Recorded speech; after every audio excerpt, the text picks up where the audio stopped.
年轻打工人最常犯的错误就是埋头苦干，每天上班很忙，却得不到升职加薪的机会。跳槽的时候，你才发现自己根本没有竞争力。大学毕业后的第1年，这一件事你一定要做：了解你的定位，专注你的主线目标。我的影片太少实战经验，很多理论层面的知识，你们去 ChatGPT 它能够总结得更好，所以我想分享我自己的经验，让你观看我影片的时间变得更有意义。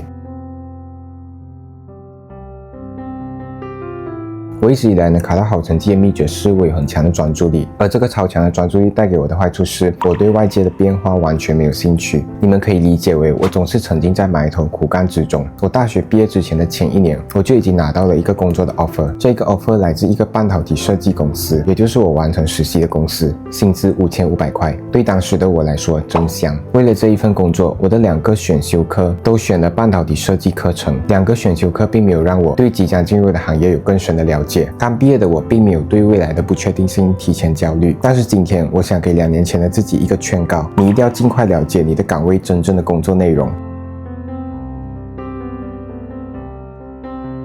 我的岗位是 Physical Design Engineer， 有些公司会称它为 Structural Design Engineer。你们一定要了解你的工作岗位真正应该要做的是什么，需要什么样的技能，需要什么样的经验，才能让你变得有竞争力。简单的来说，就是跳槽有人要，而且还能升职加薪。像我这样懵懵懂懂的大学生很多，大家不过就是因为有工作就来了，并没有想到一个完整的职业规划。了解真正的工作内容，唯一方法是求职。通过 JobStreet、LinkedIn、Glassdoor 等等的求职平台，可能你会问，求职不是在大学毕业之前就已经做了吗？之前难道都没有了解过行业就加入公司了吗？事实上，很多成绩很好的同学都没有做这件事。那些成绩很好的同学根本就不缺工作，在还没毕业之前，不管是在学校的 Career Fair 还是讲师推荐，只要你的成绩不错，你都能有很多 offer 可以选。而且还是学生的你，对每一行都不了解，也没有兴趣了解，所以对于 job offer， 你唯一能比较的是薪资。你开始工作之后，你的调查范围会缩小，再读这些 job description， 对你来讲就是不一样的感觉。以前你看的是你会什么，刚好看到这个岗位要求你会 Python 语言，哦，我会 Python，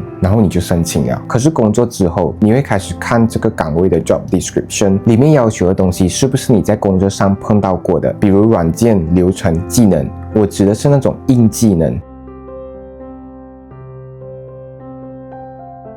我是工作1年之后才开始做这一件事，所以对工作了1年之后的我来说，我当下感觉是晴天霹雳。我才发现原来 Physical Design Engineer 真正需要的技能、经验值，我是一点都没有累积到。那些硬技能的专有名词我已经不再生疏，工作上总是都有听到、看到，却从来都没有执行过。在我工作1年之后，因为我想要换公司，所以我才开始写简历。我开始去阅读 Physical Design 岗位需要的技能，也才发现这1年来我所做的一切都跟一个真正的 Physical Design 工程师无关，也不能说完全无关，而是这个市场要求一个 Physical Design Engineer 必备的经验，我是一个也没有。原来这一整年我忙前忙后的都不是真正的主线任务。我的 manager 会跟我讲，你做的这些都是能够帮到 Physical Design 的工作的。对，没有错，我确实能够为我的部门做出贡献，但是对于我的职业发展来讲，我的成长进度太慢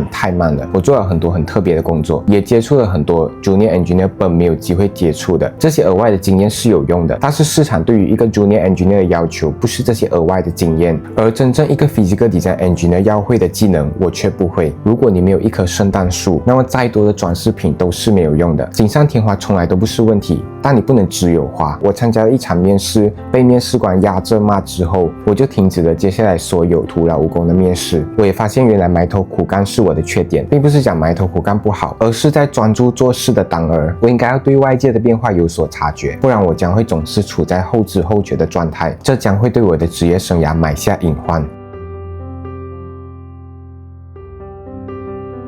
你能做的2件事，在你开始上班的1年之内，你一定要搞清楚你的工作内容是否符合你的工作岗位。尤其当你决定了要在这一行持续发展，到底要怎么让自己在市场上有竞争力，到底要怎么让自己尽快的在市场上有竞争力，不要等到有一天你要跳槽的时候，才发现自己这几年的努力都只是在打杂。这是你能做的2件事。第一，每2-3个月更新你的履历，这是一个复盘的习惯，让你自己了解这3个月你到底都做了些什么，你的付出是否达到你所期待的效果。第二，至少每1年都参加行业内的面试。写履历如果是一种课堂笔记，那么面试就是市场对你的考核，你能透过这些面试了解你自己当下的价值，市场的反馈也能确保你努力的方向是否正确。这些话是写给那些想要在自己专业领域混得风生水起的年轻人们。很多人会告诉你打工没有前途，打工没有希望，是他们打的工没有前途。如果你也像以前的我一样懵懵懂懂，那么不管是创业还是打工，都很难有光明的前途。我对我自己的后知后觉感到愤怒，这部影片就算是我对我自己救赎的方式，希望我的后辈们不要走太多的弯路。